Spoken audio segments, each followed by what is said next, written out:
நீங்கள் பார்த்து கொண்டிருப்பது உங்கள் அரசு TV. 25 years of excellence. Jaigovind Harigopal Agarwal Agarsen college வெள்ளி விழா கொண்டாட்டம். கொடுப்பதில் மகிழ்ச்சி. ஜேஹெச்ஏ அகர்சன் கல்லூரியின் வெள்ளி விழா ஆண்டினை முன்னிட்டு 10/1/2026 அன்று சனிக்கிழமை காலை 10 மணி முதல் 4 மணி வரை கொடுப்பதில் மகிழ்ச்சி விழா ஜாய் ஆஃப் கிவிங் நடைபெற்றது. முன்னாள் இராணுவத்துறையில் பணியாற்றிய Thiru M Sridhar, inspector of college அவர்கள் விழாவை தொடங்கி வைத்தார். ஜேஹெச்ஏ அகர்சன் கல்லூரியின் தலைவர் ஸ்ரீ ஆதித்ய அகர்வால், ஜேஹெச்ஏ அகர்சன் கல்லூரியின் செயலாளர் ஹரிஷ்குமார் சாங்கி அவர்களும், ஜேஹெச்ஏ அகர்சன் கல்லூரியின் பொருளாளர் ஸ்ரீ பால் கோவிந்த் குப்தா அவர்களும் கலந்து கொண்டு விழாவினை சிறப்பு செய்தனர். ஜேஹெச்ஏ அகர்சன் கல்லூரியின் வெள்ளி விழா ஆண்டினை நிர்வாக தலைவர் ஸ்ரீ ஹரிஷ்குமார் லோகியா, ஜேஹெச்ஏ அகர்சன் கல்லூரியின் துணை செயலாளர், ஜேஹெச்ஏ அகர்சன் கல்லூரி குழு உறுப்பினர்கள் ஸ்ரீ அமித் குப்தா மற்றும் ஸ்ரீ சைலேஷ் சொச்சாரியா கலந்து கொண்டார். ஜேஹெச்ஏ அகர்சன் கல்லூரியின் நிர்வாக குழும உறுப்பினர்கள், ஏஆர்இடி குழும உறுப்பினர்கள், கல்லூரி முதல்வர் முனைவர் வி கோபி, கல்லூரி துணை முதல்வர் முனைவர் TS உமா மகேஸ்வரி, கல்லூரி பேராசிரியர்கள், கல்லூரி மாணவர்கள் மற்றும் அனைவரும் கலந்து கொண்டனர். கொடுப்பதின் மகிழ்ச்சி என்ற இந்நிகழ்ச்சியின் ஆடைகள், வீட்டு உபயோகப் பொருட்கள், பொம்மைகள், புத்தகங்கள் மற்றும் பல பொருட்கள் பொதுமக்களுக்கு வழங்கப்பட்டது. இந்நிகழ்வின் குழு உறுப்பினர்கள் முனைவர் KK தேவி, முனைவர் S கலைச்செல்வி, M ஸ்ரீதர், முனைவர் G மாலா, A மகேஷ், திருமதி S கீதா ராணி, CG மாலவிகா மற்றும் S மனிஷா, MC கோபிநாத் ஆகியோர் இணைந்து கொண்டு இவ்விழாவினை சிறப்பாக நடத்தி வந்தனர்.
Good morning, everyone.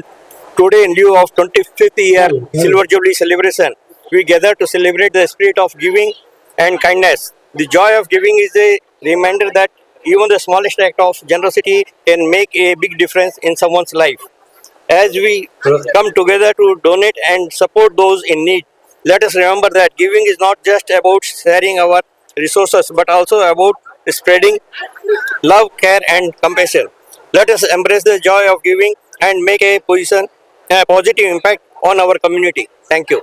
சார் தமிழ்ல விரிவாக்கமா ரெண்டு வரி ஏன்னா full இங்கிலீஷே இருந்தா சரிங்க. Okay. Okay. பசங்களுக்கு இந்த கண்காட்சி மாதிரி கொடுக்குறேன். கண்காட்சி விரிவாக்கம். நாங்கள் வந்து actually JH அகர்சன் college silver jubilee வந்து கொண்டாடி இருக்கிறோம். அதனால வந்து இது வந்து நாங்கள் வந்து ஏழை மக்களுக்காக உதவி செய்யணும்னு சொல்லிட்டு நாங்கள் இது வந்து அதாவது நம்மளுடைய மேனேஜ்மெண்ட்டு இதுக்காக ரொம்ப ரிஸ்க் எடுத்து நிறைய செலவு பண்ணி நிறைய கான்ட்ராக்ட் எடுத்து இதை எல்லார்கிட்டையும் கலெக்ட் பண்ணிட்டு வந்து அதை ரீசர்க்குலேட் பண்ணி அதை நிறைய செக்ரிகேட் பண்ணிட்டு ஒரு நல்ல குட் குவாலிட்டி வந்து மக்களுக்கு போய் சேரணும் அப்படின்றதுக்காக நிறைய ஒர்க் பண்ணி இந்த ப்ரோக்ராம் நடத்திருக்கிறோம். Thank you. Agarsen college 25th year jubilee year பார்க்கறதுக்காக அந்த காலேஜுக்குள்ள வந்தோம். இங்க வந்த போது இங்க உள்ள திங்ஸ் இதெல்லாம் நாங்க பார்க்கும்போது ரொம்ப ஹாப்பியா இருக்கு. 4 சாரி எங்களுக்கு 100 ருபீஸ் கிடைச்சது. அதே மாதிரி ஒரு குடம் வந்து 25 ருபீஸ் கிடைச்சது. எல்லா திங்ஸுமே இப்ப நாங்க பார்த்துட்டு இருக்கோம். எல்லாமே வந்து ஒரு 500 கொடுத்தா நாங்க எங்க கிட்ட வந்து ஒரு 10,000 ரேட்டுக்குள்ள திங்ஸ் வாங்கிட்டு போற மாதிரி இருக்கு. தேங்க்யூ. இந்த காலேஜ் ஏற்பாடு பண்ணி கொடுத்த அனைவருக்கும் ரொம்ப நன்றி. காலேஜுக்கு இன்னைக்கு வந்தோம். ஜாய் ஆஃப் கிவிங்ற நிகழ்ச்சியில 25வது ஜூப்ளி இயர் கொண்டாடுறாங்க. சரி என்ன நடக்குன்னு பார்த்துட்டு போலான்றதுக்காண்டி வந்தோம். இங்க வந்து நிறைய திங்ஸ் எல்லாம் வச்சிருக்காங்க. இதுல எல்லா திங்ஸுமே நல்லா யூஸ்ஃபுல்லா, சாரீஸ்ல இருந்து குர்தாஸ்ல இருந்து எல்லாமே சூப்பரா இருக்கு. ஒரு 100 ரூபாய்க்கு 4 பொருள் வாங்குற மாதிரி நல்லா ஏற்பாடு பண்ணியிருக்காங்க. இது இல்லாத மக்களுக்கு எல்லாருக்குமே யூஸ்ஃபுல்லா இருக்கிற மாதிரி காலேஜ் நல்லபடியாக அரேஞ்ச்மெண்ட் கொடுத்துருக்காங்க. இந்த காலேஜ் மேனேஜ்மெண்ட், ஸ்டாஃப், ஸ்டூடெண்ட்ஸ் அனைவருக்கும் மிக்க நன்றிகள். நான் Uma Maheswari, vice principal of Agarsen college. So இது வந்து எங்களோட 25வது வருஷம் சில்வர் ஜூப்ளி செலிப்ரேஷனுக்காக நாங்கள் இந்த விழாவை தொடங்கியிருக்கிறோம். இது ஹோமோலேருந்து ஆரம்பித்து கண் பரிசோதனை, ஃப்ரீ ஐ கேம்ப்பு, மொத்தம் அதுக்கு அடுத்தது வந்து டென்டல் கேம்ப்பு, அதன் தொடர்ச்சியாக இந்த ஜாய் ஆஃப் கிவிங் கொடுப்பதில் மகிழ்ச்சி என்ற நிகழ்ச்சியை நாங்கள் வெற்றிகரமாக நடத்தி கொண்டு வருகிறோம். இது எதுக்காக நாங்கள் ஆரம்பித்தோம் அப்படின்னா, நம்மக்கிட்ட நிறைய பொருட்கள்லாம் இருக்குது. அந்த பொருட்கள் நம்ம பயன்படுத்தாமல் வச்சுருக்கிறோம். அந்த பயன்படுத்தாத பொருட்களை தேவையான ஒரு நீடி பீப்புளுக்கு அவங்களுக்காக கொடுக்கறதுக்காக தான் இந்த நிகழ்ச்சியை நாங்கள் வந்து ஆரம்பித்து வச்சுது. ஸோ இது வந்து ஒரு நாள் ஒர்க்கு கிடையாது. இது கடந்த 3 மாதமாக நாங்கள் இதுக்காக உழைச்சிட்டு இருக்கிறோம். பொருட்களை பல்வேறு இடத்துல இருந்து பல்வேறு மக்கள்கிட்ட இருந்து கலெக்ட் பண்ணி அதை செக்ரிகேட் பண்ணி அதுக்கு அடுத்தது அதை கிளீனிங், வாஷிங், அயனிங், பேக்கிங் அப்படின்னு பல கட்ட முறைகளில் அதை பகுதிப்படுத்தி அதுக்கு அடுத்தது அதை நல்ல முறையில் இப்போது இங்கே டிஸ்பிளேக்காக நாங்கள் வச்சுருக்கிறோம். இதில் என்ன விஷயம்னா, இதில் ஒரு இன்வால்மெண்ட் பார்த்தீங்கன்னா கோஆர்டினேட்டர்ஸ்ன்றது ஆரம்பிச்சு அதுக்கடுத்தது ஃபேக்கல்ட்டி மெம்பர்ஸு, ஸ்டூடெண்ட்ஸு, அதுக்கடுத்தது எங்களுடைய சப் ஸ்டாஃப், அட்மின் ஸ்டாஃப்ஸ் எல்லாருமே வந்து எல்லாருடைய பங்குமே இதில் இருக்குது. இது அவங்களோட உழைப்புனால எங்களுக்கு இந்த ஒரு பெரிய வெற்றியை பெற்றுக்கொண்டு இருக்கிறோம். இது முக்கியமாக எதுக்காக நடந்துச்சுன்னா, நம்மளை சுற்றி இருக்கிற மக்கள் எல்லாருக்குமே வந்து நல்ல பொருட்களை நல்ல விதமாக போய் சேரணும், குறைந்த இதில் போய் சேரணும். இது வந்து ஒரு என்ட்ரி ஃபீ அப்படின்றது கூட நாங்கள் வாங்குறது கூட ஒரு நுழைவு கட்டணம் எதுக்கு வாங்குறோம் அப்படின்னா, இது ஒரு சேரிட்டி கொடுக்கறதுக்காக தான் வாங்குறோம். மற்றபடி இதுலேருந்து ஒரு பைசா கூட காலேஜுக்கு நாங்கள் எடுக்க போகிறது கிடையாது. இந்த நுழைவு கட்டணம் வழியாக அவங்க 4 பொருட்கள் எது வேணாலும் எடுத்துக்கலாம். அவங்க பார்த்து அவங்களுக்கு தகுந்த மாதிரி எந்த பொருட்கள் வேணாலும் எடுத்துக்கலாம். இதுக்கு சப்போர்ட் பண்ண எல்லாம் எங்களோட மேனேஜ்மெண்ட் பீப்புள்ஸ், அவங்களுக்கு நான் நன்றியை தெரிவித்துக் கொள்கிறேன். எங்கள் கல்லூரி சார்பாக அனைத்து பொதுமக்களுக்கும், வருகை தந்துள்ள பொதுமக்கள் மற்றும் மாணவர்கள், செல்வங்கள் எல்லோருக்குமே நாங்கள் எங்களுடைய நன்றியை நாங்கள் தெரிவித்துக் கொள்கிறோம். நன்றி, வணக்கம்.